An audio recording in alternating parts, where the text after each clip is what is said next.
नमस्कार दोस्तों, मैं आपको वनस्पति शास्त्र के अनुसार एक ऐसे चमत्कारी पौधे के बारे में बताने जा रहा हूं जिसमें इतनी शक्ति होती है ना कि दोस्तों आप सोच करके भी हैरान हो जाओगे। जी हाँ दोस्तों, तो चलिए मैं उस चमत्कारी रहस्यमयी औषधीय पौधे के बारे में बताता हूँ। इसका नाम है अतिबला। दोस्तों अतिबला के बारे में आपने जरूर सुना होगा। अतिबला आपको कई बार दिखा भी होगा जंगलों के आसपास या खेतों के आसपास तथा तालाब के किनारे या नदियों के किनारे या फिर खेतों के आसपास। अतिबला आपको बारिश के समय बहुत ज़्यादा दिखेगा और दोस्तों यह गर्मियों में सूख जाता है। मित्रों इसमें इतना बल होता है कि मैं आपसे क्या बताऊं। और मैं आज आपको अतिबला के पावरफुल प्रयोग के बारे में बताऊंगा और इसमें दैवीय शक्ति होती है और इसका प्रयोग कैसे करेंगे वो सारी चीज़ें बताऊंगा विस्तार से। तो दोस्तों इस वीडियो को पूरा और आखिरी तक देखिएगा, तभी आपके समझ में आएगा, अन्यथा कुछ समझ में नहीं आएगा। अगर आप इस अतिबला के पौधे के बारे में जानना चाहते हैं, इस अतिबला के तांत्रिक प्रयोग के बारे में जानना चाहते हैं, तो इस वीडियो को पूरा और आखिरी तक अंत तक देखिएगा, तभी आपके समझ में आएगा जो मैं समझाना चाहता हूं, क्योंकि आज की जानकारी बहुत ही अद्भुत होने वाली है। तो दोस्तों अतिबला का नाम से ही जो है शाश्वत हो जाता है कि अतिबला का अर्थ होता है जिसमें बहुत ज़्यादा बल हो। तो दोस्तों इस पौधे में इतना बल है कि आप सोच नहीं सकते हैं। दोस्तों यदि आप इस अतिबला के जड़ को, जी हाँ दोस्तों, इस अतिबला के जड़ को यदि आप धारण करते हैं तो दोस्तों नवग्रह शांत रहते हैं।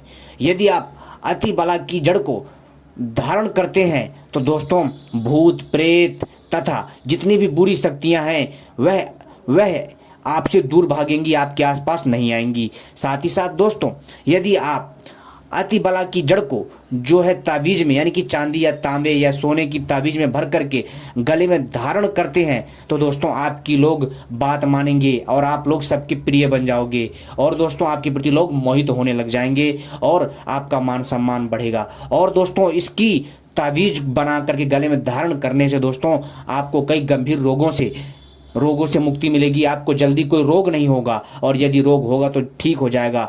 और दोस्तों यह आपको कई प्रकार के भयंकर रोगों से, भयंकर कीटाणुओं से बचाएगा, क्योंकि दोस्तों इसमें आयुर्वेदिक गुण होते हैं इसकी जड़ में। और दोस्तों यह बहुत दिव्य एवं चमत्कारी प्रयोग है। एक बार इसको करके देखिए, आपको लाभ स्वयं मिलेगा। और दोस्तों इसकी तावीज को गले में धारण करके सोने से दोस्तों बुरे ख्याल नहीं आते हैं। जी हाँ दोस्तों। और दोस्तों यदि आप इसकी जड़ को, जी हाँ दोस्तों, यदि आप इसकी जड़ को जो है तिजोरी में रखते हैं तो दोस्तों तिजोरी में यह रखी हुई जड़ पैसों को खींचती है, अपनी तरफ आकर्षित करती है, जिससे धन की कमी नहीं होती है। दोस्तों यह बहुत ही ज़्यादा पावरफुल है। यदि दोस्तों आप इसकी जड़ को, जी हाँ दोस्तों, इसकी जड़ को यदि आप चांदी के तावीज में भर करके धारण करते हैं तो दोस्तों आपके अंदर अपार बल की प्राप्ति होती है। लेकिन ध्यान रखिएगा, इसको कंटिन्यू इस क्रिया को करना है, ठीक है। और दोस्तों इसको, यानी कि इस अतिबला की जड़ को आपको जो है 3 महीने बाद चेंज कर देनी है, ठीक है। और तो दोस्तों इससे क्या होगा कि रिकवर होता रहेगा।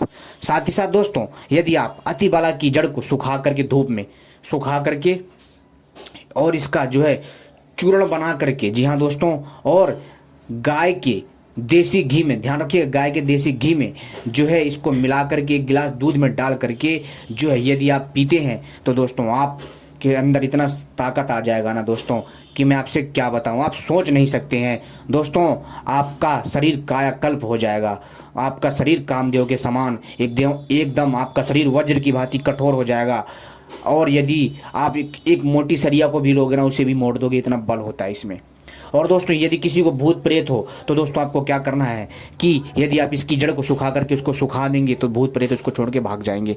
इतना शक्तिशाली होता है अतिबला का पौधा। लेकिन दोस्तों यह अतिबला काम कब करेगा, इसके अंदर यह गुण आएंगे कैसे? तो दोस्तों यह ऐसे काम नहीं करेगा। इसको आपको क्या करना, सुनिए ध्यान से। आपको जो एक शुभ समय चुनना है, एक शुभ मुहूर्त चुनना है। जैसे आश्विनी नक्षत्र हो गया, ठीक है, आश्विनी नक्षत्र के साथ साथ जो है दशहरा हो गया, होली हो गया, ठीक है, अमावस्या हो गई। हर महीने में एक बार अमावस्या तो होती है, ठीक। अमावस्या वाले दिन आपको इसको जागृत करना है, इस पौधे को, तभी यह कार्य करेगा। ऐसे कार्य नहीं करेगा, तभी इसके फंक्शन एक्टिव होंगे, ऐसे नहीं होंगे। ध्यान रखिए इस चीज को, ये बहुत जरूरी चीजें हैं और इन्हीं छोटी छोटी चीजों से ही दोस्तों आपके बड़े बड़े काम होंगे। इन सावधानियों को याद रखिएगा। और मैंने आपको कई बार बताया है कि किसी भी पौधे को जागृत कैसे करते हैं। जैसे हम किसी आत्मा को जगाते हैं ना, उसी प्रकार से हम इन दैवीय पौधों को भी जागृत करते हैं। ठीक है, तो इसका आपको ध्यान रखना है। आपको विशेष समय चुनना है, क्योंकि इस समय में इनके अंदर जो देव शक्ति जो समाहित होती है वो उनका असर बहुत ज़्यादा होता है। और जब आप ये छोटी सी क्रिया करोगे, यानी उसको जगाओगे, तो इसमें अद्भुत शक्ति आ जाएगी। कैसे करना है?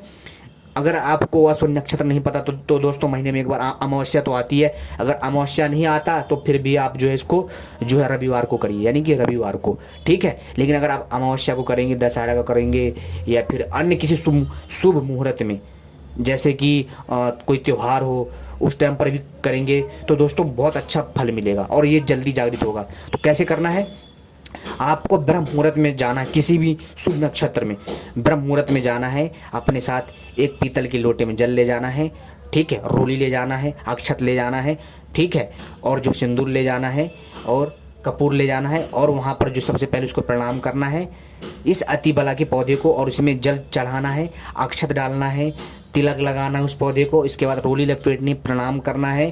ठीक है, क्योंकि इस पौधे में भी ईश्वरीय शक्ति निवास करती है, इसमें भी जीवन होता है। ठीक है, इसके बाद इसको प्रणाम करना है और इसको निमंत्रण देना है, बोलना है, हे अतिबला देवो, हे अतिबला देवता जी, जो भी इस छोटे से पौधे में शक्ति निवास करती है, उस शक्ति को और इस पौधे को निमंत्रण है, और जो भी मेरे कार्य हैं, जो भी मेरी मनोकामना है, जो भी मेरे मनोरथ है, उन्हें सिद्ध करिए। मैं आपको कल इसी समय आकर के ले जाऊंगा।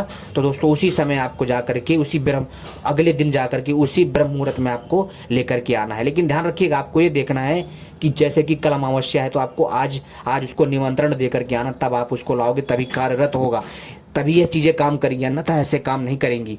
छोटी सी आप त्रुटि आपका सारा काम खराब कर देगी। इस चीज़ का विशेष ध्यान रखिए। ये चीज़ें कोई नहीं बताता, मैंने आपको बता दिया। उम्मीद करता हूँ यह जानकारी आपको पसंद आई होगी। ऐसी ही रहस्यमयी जानकारी पाने के लिए आप सभी हमसे जुड़े रहें, क्योंकि दोस्तों हमारा मकसद है आपको सही जानकारी देना और सही से विधि विधान से हर चीज़ बताना। इसलिए मेरी वीडियो लंबी हो जाती है। जी हाँ दोस्तों, क्योंकि अतिबला का पौधा साधारण पौधा नहीं, हमारे वनस्पति शास्त्र में, जी हाँ दोस्तों, हमारे जो है तांत्रिक जड़ी बूटी शास्त्र में औषधियों के गुणों के बारे में बताया गया है कि कौन से समय में किस औषधि के गुण और उसकी प्राकृतिक शक्ति जो है बहुत ज़्यादा प्रभावशाली हो जाती है। हर चीज़ का हमारे यहाँ एक समय है कि उसके औषधीय गुण कब बढ़ जाते हैं। आपने देखा होगा दोस्तों, जिस टाइम पर जो है सुबह सुबह क्या होती है, सुबह सुबह अमृत बेला होता है, ब्रह्म मुहूर्त का जो समय होता है अमृत बेला कहलाता है, और जो ओस गिरती है ना उसमें अमृत तत्व होता है, और जिससे औषधियाँ विभोर हो जाती हैं। और जब वो नक्षत्र होते हैं, उन नक्षत्रों में एक विशेष प्रकार की वास गिरती है, जिसमें ऐसा मान्यता है कि उसमें अमृत तत्व होता है, और उससे इन औषधियों में और ज़्यादा शक्ति आ जाती है, तभी यह मनुष्यों के कार्य करती हैं। आई बात समझ में दोस्तों? तो ये है मेन रहस्य। तो उम्मीद करता हूँ जानकारी पसंद आई होगी। ऐसी ही जानकारी पाने के लिए आप सभी हमसे जुड़े रहें। धन्यवाद।